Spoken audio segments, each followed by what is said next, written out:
Radio Publique Africaine.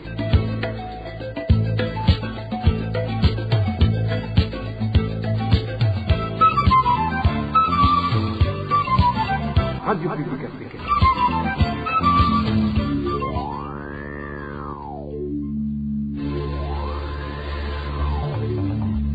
C'est le moment de suivre le journal parlé en français.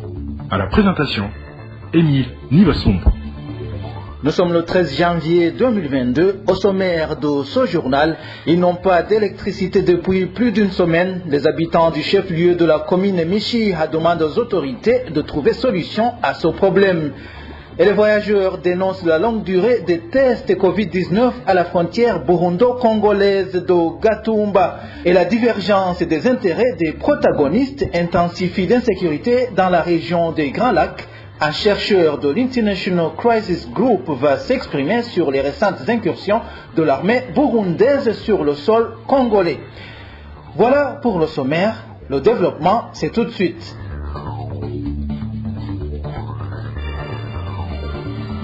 Page sécurité pour commencer. La persécution à l'égard des réfugiés burundais se poursuit dans les camps tanzaniens. Hier, à la mi-journée, les policiers chargés de la sécurité au camp de Nyarugusu ont envahi 2 zones. Certains réfugiés ont été passés à tabac et d'autres ont été dépouillés de leurs biens.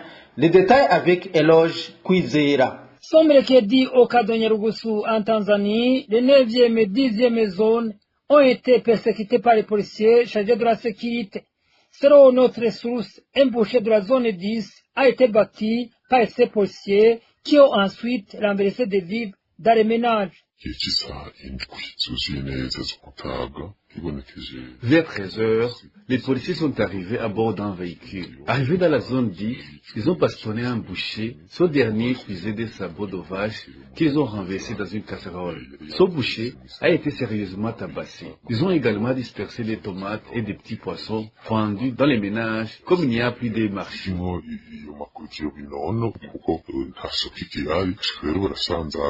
Par après, selon toujours notre source, ces policiers se sont dirigés entre la 9e et 10e zone où ils ont procédé à l'arrestation d'un boucher et se sont accaparés des vélos et un panneau solaire. Ils sont entrés dans une maison où ils ont pris panneaux solaires et des vélos de sport qu'ils ont embarqués dans le véhicule. Ils sont par la suite arrêtés en boucher dans cet endroit. Ils se sont déplacés dans un lieu de vente des objets comme des lampes, etc. Là aussi, ils ont arrêté les propriétaires de ces objets. Ils ont été libérés avec le boucher après avoir payé ses policiers. Apparemment, ils venaient pour piller.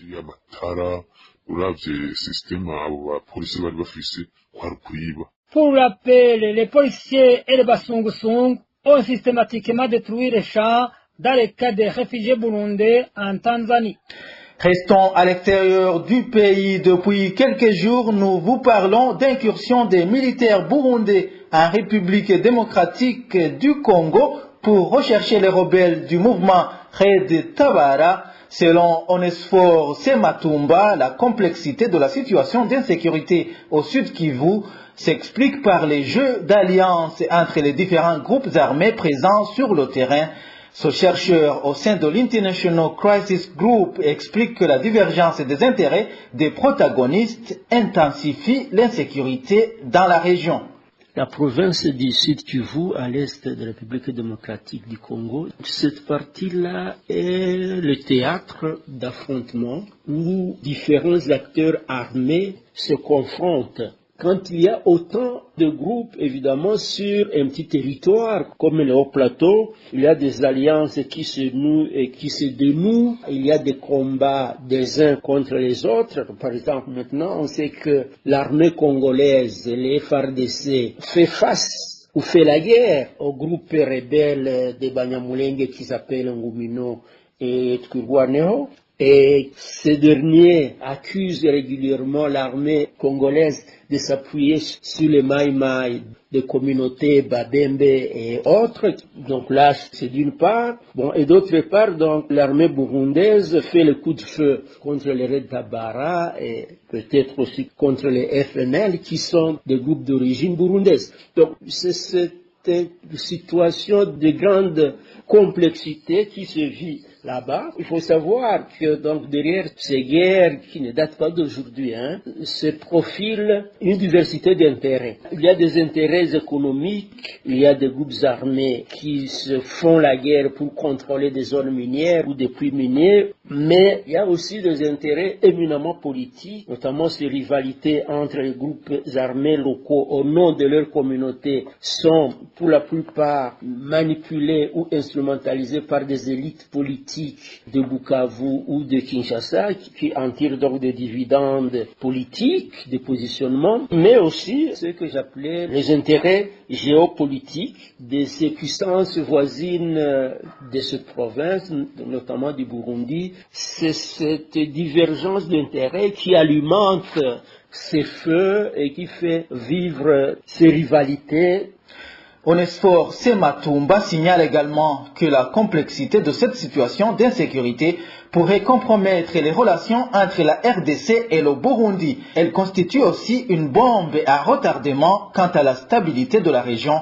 Suivez encore une fois le chercheur Onesphore Sematumba. On parle de cette traversée de l'armée burundaise sur le sol congolais qui, jusqu'à présent, en tout cas, n'a pas été officielle. Donc, on ne sait pas quels sont les soubassements juridiques, ni même quels sont les accords politiques qui ont prévalu. Bon, certainement qu'il y a eu des arrangements, et tant que ça ne sera pas public ni officiel, il y a une sorte de suspicion qui pourrait compromettre à la longue les bonnes relations entre les deux pays voisins. Alors, qu'est-ce qui pourrait advenir si l'armée burundaise était impliquée dans des dérapages, par exemple? Donc là, ça pourrait dégénérer peut-être en des conflits entre les deux pays, mais il y a aussi le fait qu'on observe dans la région une sorte d'effet d'entraînement. Donc, c'est-à-dire, on ne peut pas ne pas penser à la traversée officielle de l'armée ougandaise à la poursuite des ADF au nord de la province du Nord Kivu et cette traversée au sud du Sud Kivu de l'armée burundaise. Donc, il y a une sorte d'écho de cette traversée, sauf que d'une part c'est officiel et d'autre part c'est plus discret, je dirais, et donc on ne sait pas ce qui adviendrait de cette stabilité toujours si fragile dans la région des Grands Lacs. Donc ça pourrait compromettre toute la diplomatie et tous les efforts qui sont nécessaires pour trouver en fait des solutions politiques, des solutions non militaires à la crise de l'Est de la République démocratique du Congo, où les opérations militaires unilatérales, bilatérales, conjointes ou mutualisées ont suffisamment prouvé leurs limites. Onesphore Sematumba, chercheur à International Crisis Group. Dans un instant, nous retournons au pays en vous parlant de la coupure du courant électrique à Changuzo. Je vous le disais dans les titres, depuis plus d'une semaine, le chef-lieu de la commune Mishiha en province Changuzo est plongé dans le noir pour cause l'effondrement de 2 poteaux électriques. Ces poteaux n'étaient pas du tout solides selon la population. Les détails avec Eric Nyonzima. Une année vient de passer alors que l'électricité est installée au chef-lieu de la commune Mushiha en province Changuzo. La population de cette commune indique l'effondrement des poteaux électriques après 5 mois de leur installation. La population de Mushiha accuse Anakre Bizimana, ancien administrateur communal, d'avoir passé le marché à des fournisseurs ayant livré des poteaux défectueux. Cette même population explique du refus de la régie des eaux de recommencer à réparer ces poteaux à moins que les nouveaux fournisseurs livrent des poteaux solides. Depuis l'obtention de cette électricité, il y a eu beaucoup de polémiques. L'ancien administrateur a agissé en passant le marché à des mauvais fournisseurs qui ont apporté des poteaux défectueux, des poteaux qui s'effondraient tout le temps. La régie des eaux essayait de les réparer, mais en vain. Puis la régie des eaux a décidé d'arrêter les travaux tant que le fournisseur n'apporterait de nouveaux poteaux. Maintenant, nous sommes victimes de cette situation. Actuellement, les usagers de l'électricité travaillent avec des pertes parce que leurs activités ont cessé. Aussi demandent-ils aux responsables de ce secteur de remédier à cette situation. Nous, commerçants et populations dépendantes de cette électricité, rencontrons des difficultés. En dehors des courants électriques, on utilisait des groupes électrogènes. Ça s'est arrêté. Toute cette situation est due à la responsabilité de l'ancien administrateur communal. Il a réceptionné la livraison de la fourniture de l'électricité sur sa propre initiative sans experts. Nous n'avons pas pu joindre Anakle Bizimana, ancien administrateur de la commune Mushiha. Quant à Frédéric Nzoïsawa, administrateur de cette commune, le téléphone sonnait sans qu'il décroche. Quittons Changuzo pour nous rendre à Chibitoke où les militaires de la position de Ruhagarika en commune Buganda manquent de tourbe depuis 2 semaines. Ces derniers jours, ils se débrouillent pour préparer la nourriture ou se rendent dans des restaurants. Les détails avec Dani Claire et la Troumva. Les militaires en poste à Ruhagarika sont du 112e bataillon d'infanterie du camp Chibitoke sous les ordres directs du major Chimilimana. Selon les informations proches de ces militaires, le major Chimilimana est responsable du manque de la tourbe nécessaire à la préparation de la ratio. Aujourd'hui, ces militaires viennent de passer 2 semaines sans ratio. Le major Chimilimana ne livrant pas de l'argent pour fournir sa troupe en tourbe. Tout cela est dû à nos chefs qui ne commandent pas la tourbe sciemment pour pouvoir empocher cet argent. La réponse à la question de savoir quand la tourbe va être disponible reste la même, attendre. Cette situation met ces militaires dans une position difficile, incapables d'aller chercher le bois de chauffage car le projet de Lubindambaye l'interdit. Nos sources indiquent que pour le moment, ces militaires cherchent par leurs propres moyens le bois de cuisson. Nos sources indiquent que pour le moment, ces militaires cherchent par les propres moyens le bois de cuisson. Pour ceux qui ont les moyens, ils mangent dans les restaurants. On ne nous fournit pas le bois de chauffage. Il y a longtemps, on nous apportait des plaquettes comme celles utilisées dans les fours. Par après, ils ont changé et ont commencé à nous fournir de la tourbe. Nous venons de passer 2 semaines à nous débrouiller pour manger. Certains vont même au restaurant. L'autre problème rencontré par ces militaires est celui de l'argent destiné à l'achat des légumes et quand ils posent cette question, il est dit d'attendre. Ces militaires de la position Ruhagarika demandent au chef d'état-major, le général Prime Nyongabo, de remettre dans l'ordre le major Chimilimana. Les mêmes militaires affirment ne pas pouvoir s'acquitter de leur mission sans manger. Ce journal est partagé sur nos différentes plateformes, sur YouTube, Twitter et sur la page Facebook RPA Idjui Gawanyagihugu. Dans quelques poussières de secondes, nous évoquons la maladie à coronavirus. RPA. Le président de l'Assemblée nationale a fustigé les députés ne respectant pas le port de masque alors que la plupart avaient attrapé la Covid-19. C'était avant-hier au cours d'une séance plénière, même si Gélas Daniel Ndavirave a également déploré le fait que les citoyens infectés par la Covid-19 continuent de propager ce virus dans le pays. Dans son discours d'ouverture, il s'est moqué des personnes qui se font vacciner mais qui ont pourtant attrapé la maladie par la suite. Suivez plutôt Gélas Daniel Ndavirave, c'est le président de l'Assemblée nationale du Burundi. Imbere rero yuko dutangura ibikorwa nyezina nagira ngo bamwe mu gutuntu tubiri akambere nuko no kwibutsa ndabona ari abashinga amateka benshi. Avant que nous débutions les activités proprement dites, je voulais dire 2 choses. Premièrement, je voulais faire un rappel. Je vois qu'il y a plusieurs députés qui ne portent pas de masque. Le coronavirus n'est pas encore parti, le coronavirus n'est pas encore fini car plusieurs personnes qui ont été infectées par ce virus sont parties à l'intérieur du pays où ils peuvent trouver des personnes qui peuvent leur préparer de la nourriture. Et à chaque fois qu'ils s'y rendaient, ils propageaient le virus à l'intérieur du pays. Aujourd'hui, ici à Bujumbura, les cas positifs au Covid-19 sont en train de diminuer. Mais même si c'est en train de diminuer, il y a d'autres personnes qui continuent à se rendre à l'intérieur du pays et ces dernières reviennent à Bujumbura étant déjà contaminées. Donc, Cela demande que vous tous, les députés, vous faisiez un effort. Vous voyez que moi aussi, j'ai mis le masque. Croyez-vous que c'est parce que je l'aime plus que vous? Le masque nous empêche même de respirer. Mais faites un effort et portez-le afin que nous ne continuons pas, nous aussi, à le propager. Vous avez remarqué ces derniers jours que la situation faisait très peur car plusieurs d'entre nous avaient été contaminés et nous avons appelé un médecin pour qu'il puisse vous examiner. Et juste après un laps de temps, vous avez enlevé vos masques. Vous oubliez très vite. Essayez de les remettre afin de pouvoir éradiquer ce virus. Cette maladie n'est pas très résistante.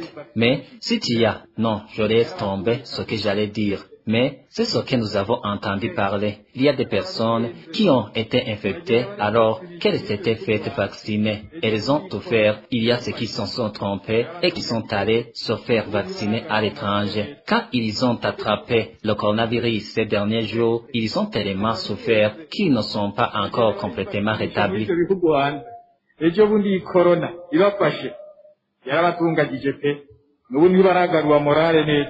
Gelas Daniel Ndavirave, président de la Chambre basse du Parlement burundais. Puisque nous parlons de coronavirus, les commerçants qui traversent la frontière burundo-congolaise de Gatumba se plaignent de la durée d'attente des résultats des tests de la COVID-19.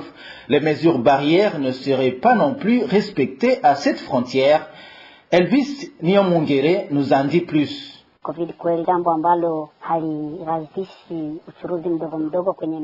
Il s'agit d'un des commerçants qui empruntent la frontière burundo-congolaise de Gatumba qui indique que la situation de la pandémie Covid-19 ne leur facilite pas la tâche d'aller le métier. Le même commerçant et ses collègues, il faut savoir qu'ils passent plus de 3 heures sur la frontière en attendant les résultats des tests, ce qui peut libérer les activités, surtout aussi que même le respect des mesures barrières de la Covid-19 à cette frontière n'est pas une priorité.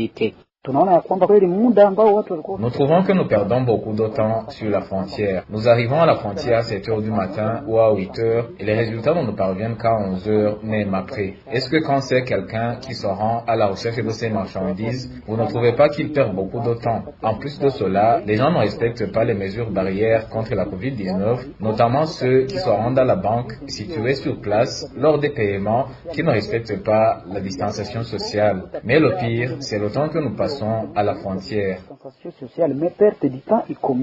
Selon ces commerçants, le mieux serait qu'ils fassent des commandes de les marchandises et de les attendre sur la frontière sans avoir à franchir. Des pertes sont énormes suite aux exigences qu'ils subissent au point que certains ont dû abandonner le métier.